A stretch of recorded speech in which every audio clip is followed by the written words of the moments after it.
ونعوذ بالله من شرور أنفسنا وسيئات أعمالنا من يهده الله فلا مضل له ومن يضلل فلا هادي له أشهد أن لا إله إلا الله وحده لا شريك له وأشهد أن محمدا عبده ورسوله قال الله تعالى في القرآن الكريم يا أيها الذين آمنوا اتقوا الله حق تقاته ولا تموتن إلا وأنتم مسلمون وقال تعالى يا أيها الناس اتقوا ربكم الذي خلقكم من نفس واحدة وخلق منها زوجها وبث منهما رجالا كثيرا ونساء واتقوا الله الذي تساءلون به والأرحام إن الله كان عليكم رقيبا يا أيها الذين آمنوا اتقوا الله وقولوا قولا سديدا يصلح لكم أعمالكم ويغفر لكم ذنوبكم ومن يطع الله ورسوله فقد فاز فوزا عظيما أما بعد فإن أصدق الحديث كتاب الله وخير الهدي هدي محمد صلى الله عليه وسلم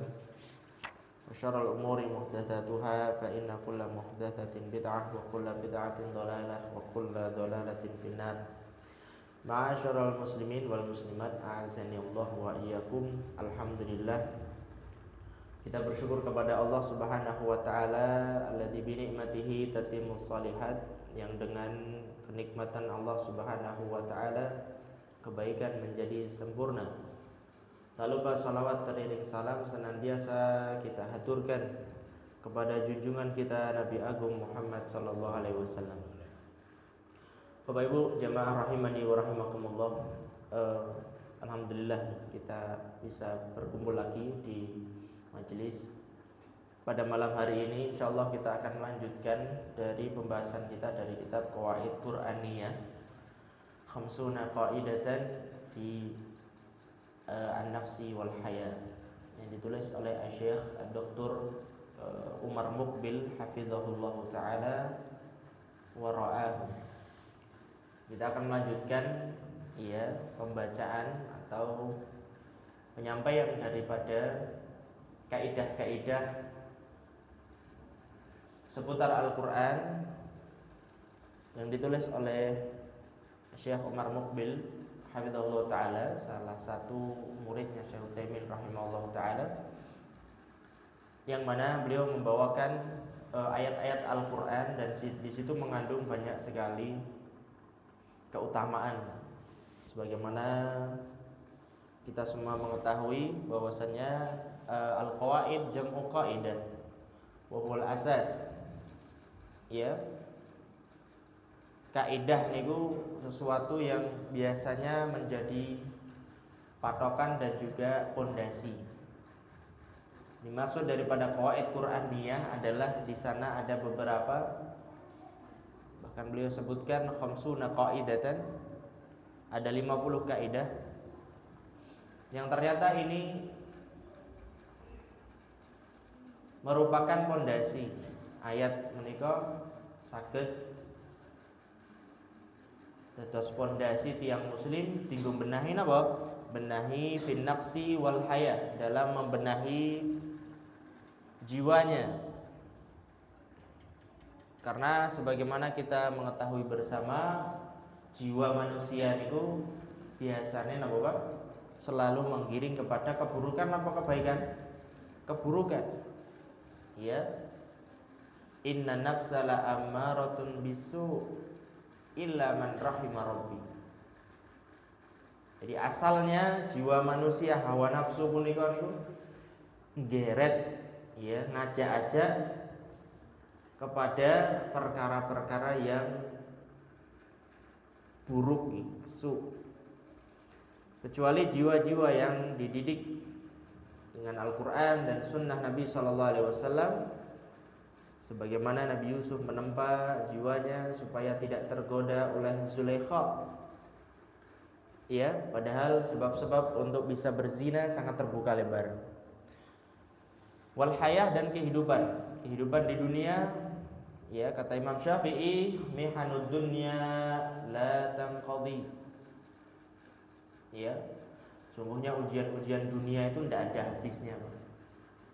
Wa sururuha ta'ti kal a'yadi, sedangkan kegembiraannya, kebahagiaannya datangnya seperti hari Id.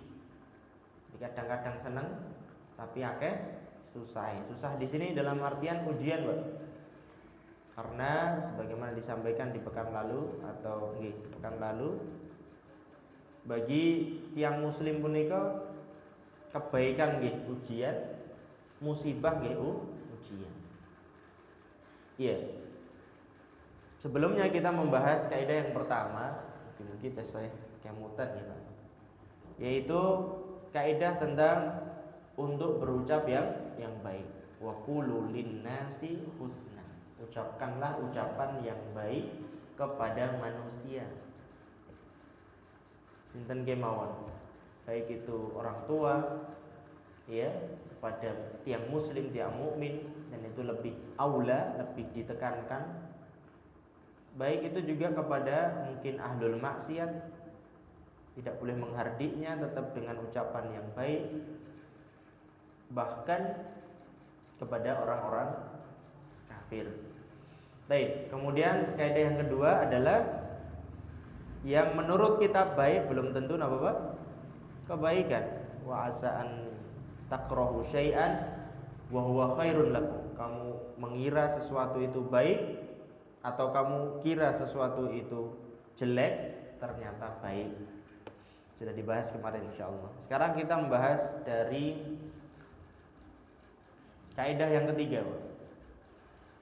Judulnya adalah bisa ketiplay mboten iki. Niki nggih, Bang. Nah, judulnya adalah jangan tinggalkan untuk berbuat yang terbaik. Iya, mungkin sedikit napa nggih komposisi katanya kok kaya jelimet.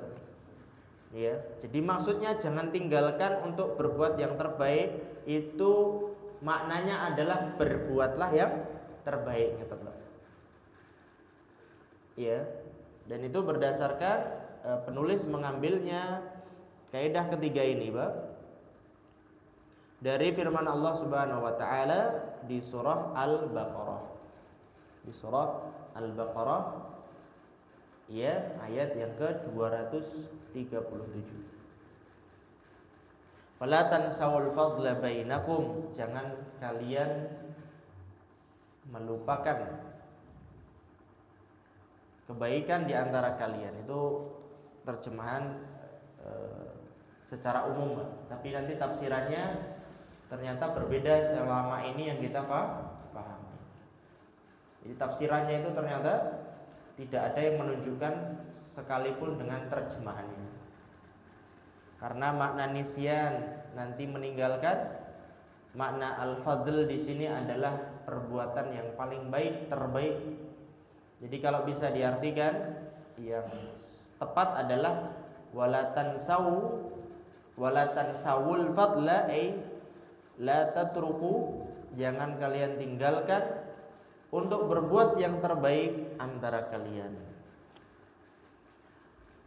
Bapak Ibu jamaah rahimani wa rahimakumullah, ayat ini secara lengkapnya di surah Al-Baqarah ayat 237 bercerita atau di sini tentang hukum. Allah Subhanahu wa taala menjelaskan tentang hukum syariat bagi istri yang ditalak suaminya padahal belum digauli. Belum digauli tapi sudah nyebut maharnya. Mahar itu wajib. Mahar itu wajib. Sudah disebut maharnya sekian-sekian, tapi ternyata setelah akad nikah belum digauli. Kemudian ditalak, dicerai, maka bagi perempuan tersebut Allah Subhanahu wa taala tetapkan untuk tetap si suami atau mantan suaminya tersebut memberikan maharnya setengahnya. Memberikan mahar setengahnya. Dan subhanallah, permasalahan tentang talak ini bahkan datang dalam surat, namanya surat apa? Surat At-Tolaq. Dan di situ banyak Allah Subhanahu wa taala sebutkan tentang pertolongan-pertolongan Allah.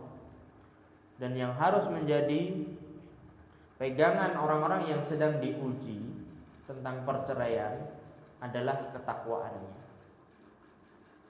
Bukankah firman Allah Subhanahu wa taala, "Wa man yattaqillaha yaj'al lahu makhraja wa yarzuqhu min haitsu la yahtasib." Barang siapa yang bertawakal, maka diparingi Allah Subhanahu wa taala jalan keluar. Itu secara khusus sebenarnya adalah pembahasan talak, karena ujian yang sangat beratnya. Ya, dan akan diberi rizki dari arah yang tidak disangka-sangka. Kita akan baca secara lengkapnya. Allah Subhanahu wa taala berfirman, "Wa in talaqtumuhunna min qabli an tamassuhunna wa qad faradtum lahunna fariidah." Jika kamu menceraikan istrimu sebelum kamu mencampurinya, min qabli an tamassuhunna. Al-masis dalam Al-Qur'an itu ada dua tafsiran, Pak. Ya, yang pertama adalah secara dohirnya memegang, ya. Dan tafsiran yang kedua, dan ini tafsirannya mayoritas ulama, dibunika al-masis, makna memegang di sini maksudnya adalah menggaulinya, Pak. Jadi kata Allah Subhanahu wa taala, "Wa in talaqtumuhunna," kalau kalian mentalak istri-istri kalian, min qabli, sebelum, antamassuhunna, sebelum menggaulinya, wa qad faradtum lahunna fariidah. Fariidah di sini maknanya mahar. Sudah disebut tuh maharnya. Ya. Mungkin emas berapa kilo dan seterusnya. Maka apa? Karena belum digauli tadi, maka setelah talak diberikan namanya mut'ah. Mut'ah niku semacam hiburan. Semacam apa, Pak? Hiburan. Karena berat, Pak. Jenengan dulu mungkin masih muda, sering nolain apa? Akhwat. Dan nador gak jadi, subhanallah. Sering nolakin sinten? Akhwat. Itu akhwatnya itu gak baik-baik saja, Pak. Kalau panjenengan mungkin dulunya, ya buatan panjenengan ya, si fulan misalkan, dia gak jadi sama si fulana, gak jadi sama si fulana, mungkin sudah lupa. Tapi kalau perempuan bisa jadi, ya dia baru akan agak lama. Makanya di sini tidak boleh seseorang itu nador kecuali sudah mau yakin mau nikahin, Pak. Ya, jangan jadi ikhwan bakwan gitu. Yang sukanya nador aja, nggak dinikah-nikahin tuh. Yes, subhanallah. Baik. Jadi mut'ah atau di sini maharnya diberikan setengah dari mahar yang disebutkan. Dari yang disebutkan. Illa an ya'funa, kecuali kalau si istri tersebut yang dicerai tadi dia memaafkan. Au ya'fu alladhi biyadihi 'uqdatun nikah, atau wali nikah daripada perempuannya itu memaafkannya. Artinya memaafkan di sini pun boten sah, Mas. Boten sah dibayar maharnya, udah kosong-kosong ataupun gratis, nggak perlu setengah mahar yang sudah disebutkan. Ini dari pihak sinten? Perempuannya, ya. Wa anta'fu, kemudian sekarang Allah Subhanahu wa taala khitabnya ke suami-suaminya itu, laki-lakinya. Wa anta'fu aqrabu littaqwa, dan kalau kamu memaafkan wahai suami, memaafkan di sini artinya kalau kamu malah memberikan mahar secara sempurna, mahar kamilan. Kalau syariat tadi nentokin apa, Pak? Kalau belum digauli sudah disebutkan maharnya, tetap wajib napa? Bayar setengah. Tapi kalau dia bisa dan itu lebih baik bagi si suami tersebut, tetap wafa namanya, memenuhi janji dari lisannya. Kalau kasihnya full ya full. Ya, itu namanya Anta'fu aqrabu littaqwa, dan itu lebih dekat dengan ketakwaan. Karena pastinya banyak sekali kerugian-kerugian yang dirasakan ya dari kedua belah pihak. Iya. Ini disebutkan bahwasannya kemungkinan terjadi mungkin, Mbak, kalau di negara-negara Arab itu biasanya mereka akad nikah terlebih dahulu. Kadangkala akadnya langsung dengan wali nikahnya. Nggak tahu, kadang belum melihat atau seperti apa, yang penting nikah. Ya, semenit langsung sah. Tapi ternyata untuk satu rumahnya itu mungkin nunggu sampai sepekan atau berbulan-bulan. Bahkan Nabi SAW menikah dengan Aisyah. Aisyah umur pinten, Pak? 6 tahun, Pak. 6 tahun itu dinikahi. Tapi ad-dukhul, ketika memasuki dalam satu rumah atau Aisyah digauli, itu umurnya 9 tahun. Berarti 3 tahun itu lama. Berbeda dengan kita, kebudayaan di Indonesia. Biasanya kalau sudah habis akad nikah, akadnya pagi, kemudian udah satu rumahnya siang. Kadang-kala tidak perlu nunggu malam pertama, siang pertama langsung gitu. Iya.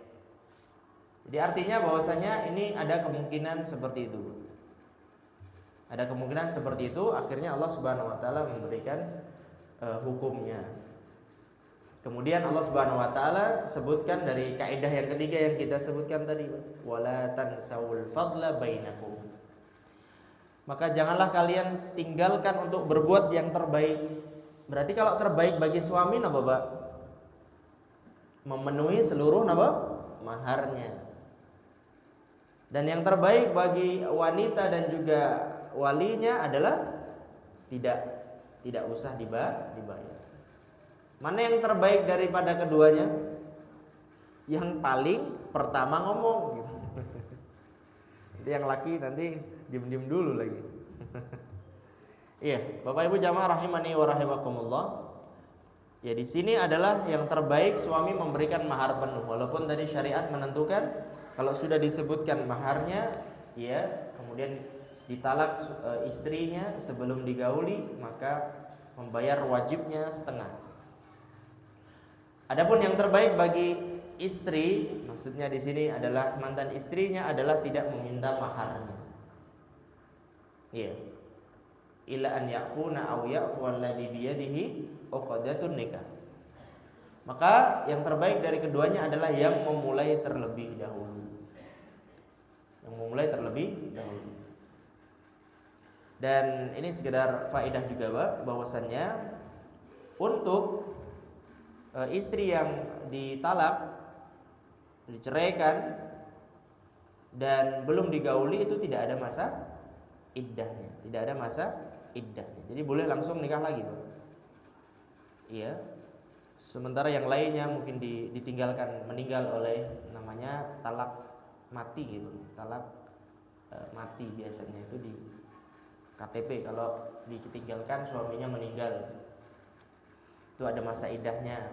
Wanita yang hamil ada masa iddahnya dan yang lainnya. Nah, Bapak Ibu jamaah rahimani wa rahimakumullah, kita masuk ke tafsirannya gitu. Makna dari wala tansawul fadla bainakum, ya, an-nisyan itu dalam Al-Qur'an qad yakunu bi makna dhuhul, artinya beneran lupa. Beneran apa? Lupa. Dan yang kedua bimakna atar, artinya meninggalkan. Dan ini makna yang benar adalah meninggalkan. Jangan tinggalkan untuk berbuat fadl, dan fadl di sini artinya adalah yang terbaik. Taib, untuk yang tadi sebelumnya tadi, Pak, ayatnya Allah Subhanahu wa taala tutup dengan firman-Nya innallaha, nah di sini innallaha bima ta'maluna basir. Sesungguhnya Allah Maha melihat. Sesungguhnya Allah Maha melihat. Jadi di sana ada faedah bahwasannya, ya Bapak Ibu sekalian rahmati Allah Subhanahu wa taala, dalam keluarga itu, Pak, antara suami istri, biasanya kebaikan-kebaikan yang terjadi di rumah tersebut biasanya tidak diketahui oleh orang lain di luar, kecuali kalau dikabar-kabarkan. Maka hati-hati ibu-ibu, hati-hati jangan sering share di status Instagram. Oh, aku habis dibeliin tas sama suami. Ya, oh aku habis dibeliin emas dan seterusnya. Yang suami juga demikian. Ya, tidak perlu, Pak. Tidak perlu di-publish. Ya. Nanti akan khawatir timbul riya. Dia akan timbul riya, naudzubillah. Maka kebaikan suami, kadangkala kita nih sebagai suami sudah berbuat baik banyak kepada istri, kadangkala tidak terlihat. Kadangkala tidak terlihat. Maka Allah Subhanahu wa taala menghibur para suami, innallaha bima ta'maluna basir. Kadangkala kita bekerja, ya, ada kejadian nggak perlu kita kabarkan ke keluarga. Kebaikannya tersimpan. Tapi tetap Allah yang melihat. Dan dalam tafsir disebutkan bahwasanya Allah yang membalas kebaikan tersebut. Jadi kadangkala kita menjadi suami ataupun kebalikannya istri juga demikian. Barangkali bapaknya sampai rumah, rung dipel. Oh, kok cek berantakan, rung disapu padahal wis nyapu ping 17. Ya. Kadangkala enggak terlihat sama suaminya. Tapi ingat ibu-ibu, enggak usah marah-marah. Apa? Allah sebutkan innallaha bima ta'maluna basir. Kebaikan yang kamu lakukan itu tidak sia-sia. Dilihat oleh Rabbul Alamin, dilihat oleh Rabbul Alamin, tabaraka wa ta'ala. Maka sejatinya dalam kita beribadah, dan itu merupakan ibadah yang paling lama ya, menikah itu kan ibadah yang paling lama. Makanya kita mulai refresh lagi, ya, apa tujuan kita menikah? Setidaknya ada 3 tujuan menikah. Yang pertama adalah untuk mendapatkan as-sakinah, al-mawaddah warahmah, sebagaimana yang Allah sebutkan. Untuk mendapatkan ketenangan dan juga untuk mendapatkan kasih sayang dan rasa cinta. Yang kedua adalah untuk agar bisa kita melahirkan atau anak-anak yang bertauhid kepada Allah. Anak-anak yang bertauhid. Tujuan kita, Pak. Ya. Ikhtiar dia memiliki anak. Para ustadz itu Masya Allah, anaknya banyak. Ada yang 7, ada yang 11. Ya. Dulu kami pernah daurah itu, Pak, di Jogja itu. Ada seorang ustadz itu anaknya 11. Ya, tapi istrinya enggak 1 gitu. Iya, subhanallah. Ala kulli hal, bahwasannya Nabi SAW memotivasi tazawwaju al-wadud al-walud. Nikahilah perempuan yang kasih sayang dan penuh cinta, yang banyak anaknya. Fa inni mukatsirun bikumul umam yaumal qiyamah. Aku, yaitu Nabi SAW, itu membanggakan umatnya nanti di hari kiamat. Ya, disebutkan dalam sebuah riwayat bahwasanya hunaka nabiyyun wa laisa ma'ahu ahadun. Ada seorang nabi datang ketika Nabi Isra Mi'raj itu, Pak, diperlihatkan. Dan nabi itu enggak punya pengikut. Sing salah sinten, Pak? Nabi ini sing dakwah napa pengikut ya, Pak? Enggak ada yang salah, Pak.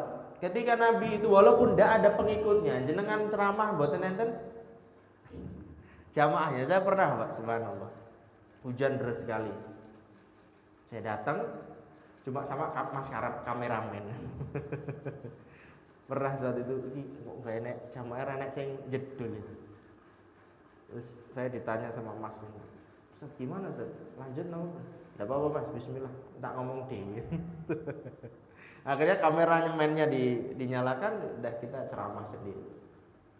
Kita ceramah sendiri ya karena sekarang dimudahkan, masih bisa untuk online. Baik. Habis itu baru datang beberapa. Nah, barakallahu fikum jami'an. Jadi ketika ada nabi nggak ada pengikutnya bukan salah nabinya, tapi memang demikian. Kalau apa yang disebutkan oleh dai tersebut kontennya itu mengajak kepada Allah dan Rasulnya, kepada Al-Quran dan Sunnah, ya, maka dia di atas Sunnah dan dakwahnya sudah benar. Kemudian Nabi Musa datang, ya, dengan pasukan atau pengikutnya yang sangat banyak sekali. Ternyata subhanallah ada yang lebih banyak, yaitu umatnya Nabi Muhammad SAW. Bahkan disebutkan, aku berharap sepertiga dari penduduk surga adalah dari umat Nabi Muhammad SAW.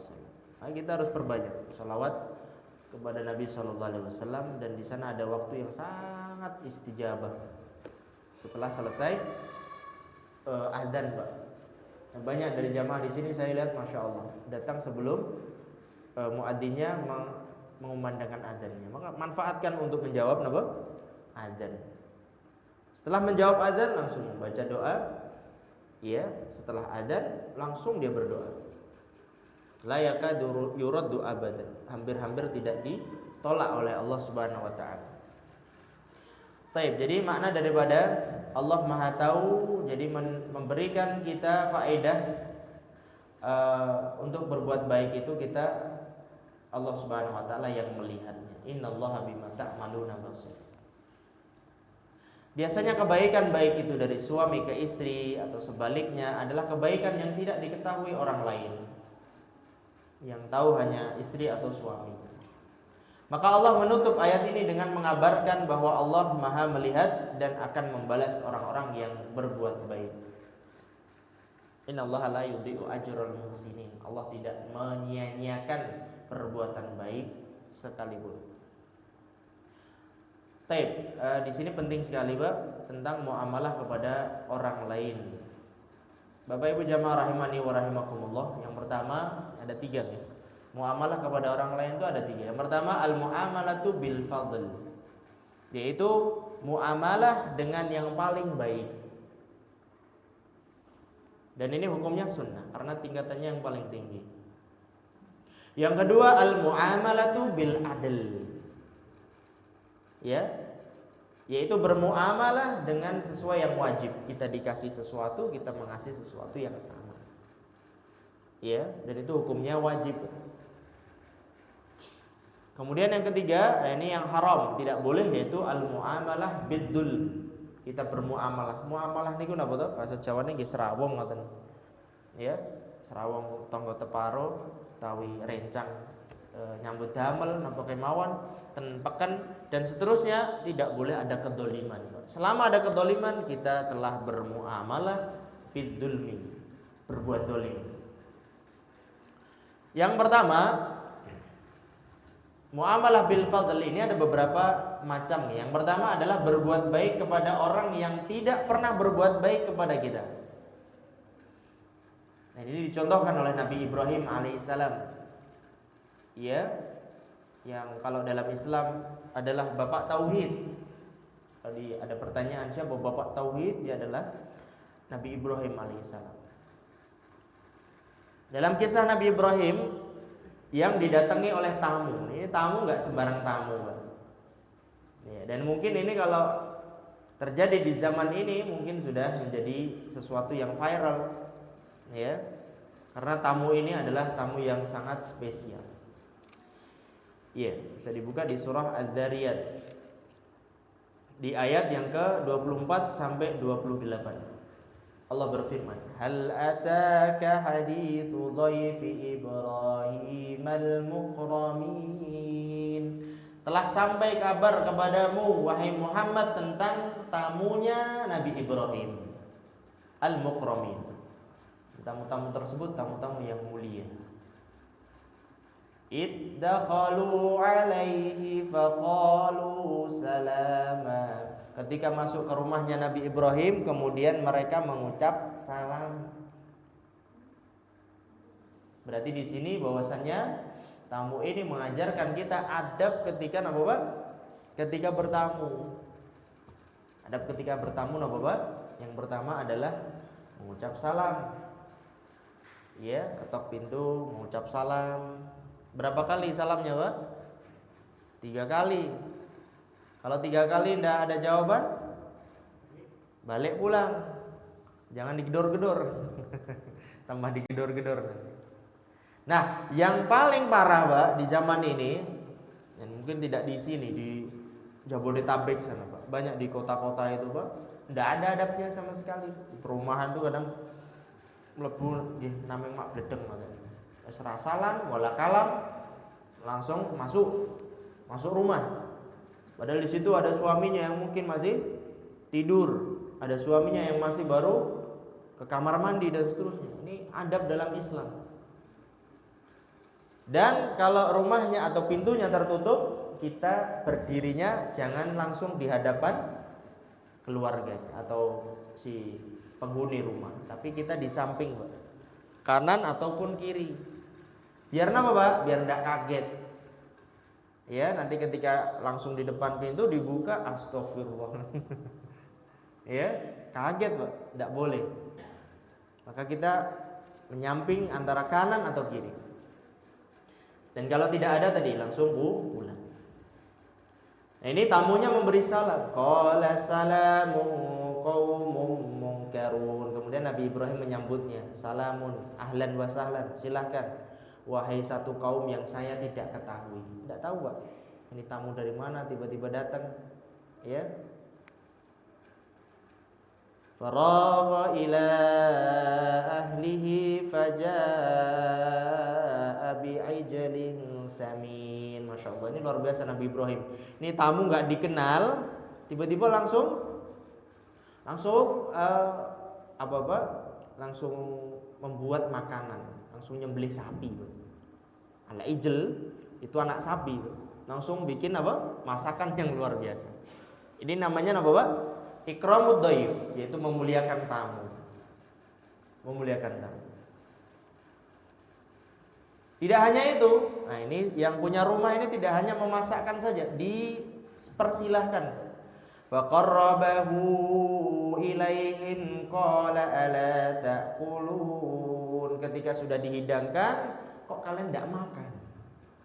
Dihidangkan ke tamu tersebut, tamunya nggak makan, tidak nyicip dan tidak mau makan. Fa'aujasa minhum khifah. Ternyata itu membuat Nabi Ibrahim takut. Kira-kira siapa tamunya Pak? Malaikat. Tamunya malaikat yang diizinkan oleh Allah berubah wujud jadi apa? Manusia. Dan malaikat itu tercipta dari apa? Cahaya. Tidak perlu rendang, tidak perlu sate kambing dan seterusnya. Tidak makan Pak, kuat itu. Beda sama kita. Iya. Makanya malaikat tidak makan. Kemudian tamu tersebut mengabarkan bahwasannya Nabi Ibrahim akan diberikan anak. Nah, di sini maksudnya adalah Nabi Ibrahim berbuat baik kepada seorang yang tidak diketahui. Dan itu banyak bisa kita praktekkan, Pak. Kita mungkin ada orang yang kesusahan, kemudian kita nggak tahu itu siapa, pokoknya kita bantu dia. Kita nggak kenal. Yang kedua, membalas kebaikan dengan kebaikan yang lebih banyak. Dalam hadis Nabi SAW sebutkan, rahimallahu abdan samhan idza ba'a. Semoga Allah merahmati seorang hamba kalau nembitol tinuku, dia menjual sesuatu, dia mudah orangnya. Ya. Ketika ada yang menawar, ya wis monggolah, yang penting balik modal atau untung sedikit, dia jual tuh ke saudaranya. Tidak sulit gitu. Dia pengen untung, ya. Harga 10.000 dinyang 9.000 wis ora dikek. Pokoknya sampai ngenyangnya sampai 9.999. Tetap enggak dikasih, Pak. Subhanallah. Ini enggak samhan namanya. Maka Allah merahmati seorang penjual ketika dia menjual sesuatu mudah. Samhan idashtara. Seorang pembeli juga demikian. Ketika membeli sesuatu mudah. Dia membeli ke pasar, ya, buah misalnya. Harga buah sekilo berapa, Bu? Dan seterusnya, maka dibelilah. Tidak sebagian orang itu, Masya Allah, wis kowe minggir sih Mas, aku tak maju. Tak nyange sampai 30, ya, 30% lah. Enggak 50, 30%. Itu nanti sama. Ya, ini enggak samhan namanya. Apalagi teman sendiri, kita kan teman sendiri toh. Harga teman itu udah nggak masuk itu, Pak. Samhan idza qada, ketika dia membayar hutang juga baik. Boleh nggak Pak memberikan hadiah untuk orang yang ngutangi kita? Boleh ketika sudah lunas. Jadi nyicilnya sudah lunas, maka kita tambahin yang terakhir. Loh Mas, aku nggak nerima hadiah. Mboten niki, saya terima kasih matur nuwun sangat pun jenengan pinjami duitnya. Saya benar-benar terima kasih karena anak saya baru mau bayaran dan seterusnya. Samhan idza qada, kalau dia nagih juga enak gitu. Nah, di sini ada rahasianya, Pak. Ternyata di sini ada sedekah, Pak. Sedekah yang banyak sekali orang itu tidak menyadarinya. Ketika kita membeli sesuatu tanpa nawar niku sedekah, Pak. Iya, wis mah ndak apa-apa mah. Apalagi hujan-hujan ora payu mesakno rasa tinyang. Nah, itu namanya sedekah, Pak. Tapi kita kadang enggak nyadar. Dan itu yang di keutamaan di sini. Nah, ini yang paling sulit, Pak. Ini yang paling sulit, membalas keburukan dengan kebaikan. Niki kalau teorinya nggih gampil mawon. Membalas susu dari air tuba. Jadi ketika kita disakiti oleh orang lain, justru kita berbuat kebaikan. Di surah Fussilat ayat yang ke-34 sampai ke-35 Allah berfirman, ya, wala tastawil hasanatu wala sayyi'ah. Tentu tidak sama antara kebaikan dan keburukan. Idfa billati hiya ahsan. Kalau kamu ingin membalas, balaslah dengan yang paling baik. Fa idzal ladzi bainaka wa bainahu adawah ka'annahu waliyyun hamim. Bisa jadi yang tadinya musuhan jadi seorang teman yang sangat loyal. Tapi ingat, ini tidak bisa sembarangan orang yang mempraktekannya, Pak. Bagaimana bisa seorang menerima setiap hari disakiti terus, masa masih terus berbuat baik? Maka Allah katakan, ya, wa ma yulaqaha illa alladziina sabaru. Tidak bisa dikerjakan amalan yang sulit ini kecuali orang-orang yang sabar, memiliki kesabaran yang tinggi. Wa ma yulaqaha illa dzu hadzin 'adzim. Tidaklah bisa mengamalkan hal ini kecuali orang yang memiliki jiwa yang besar. Abdullah bin Umar itu, Pak, sering dicaci maki. Anta himarun balid. Kamu tuh keledai yang bodoh. Tapi Abdullah bin Umar hanya menjawab apa? La, inni Abdullah bin Umar.